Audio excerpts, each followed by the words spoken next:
IPL 2026లో sun Risers Hyderabad తన విజయ పరంపరను కొనసాగిస్తోంది.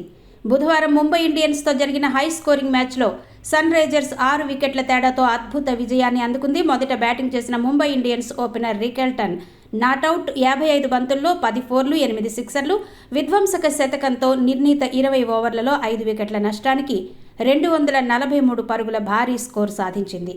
Will jacks కూడా రాణించగా sun Risers బౌలర్లలో ఇషాన్ మలింగ పొదుపుగా బౌలింగ్ చేసి 1 వికెట్ తీశాడు.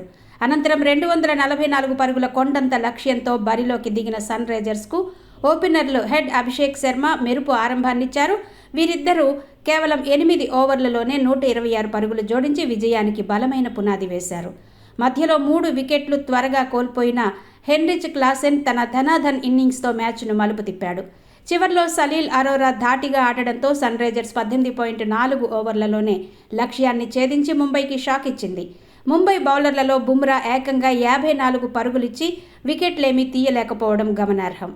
ఈ విజయంతో సన్ రైజర్స్ పాయింట్ల పట్టికలో 3వ స్థానానికి ఎగబాకగా వరుసగా 5వ విజయాన్ని తన ఖాతాలో వేసుకుంది. మరోవైపు 6వ ఓటమితో ముంబై ఇండియన్స్ ప్లే ఆఫ్స్ ఆశలు క్లిష్టంగా మారాయి.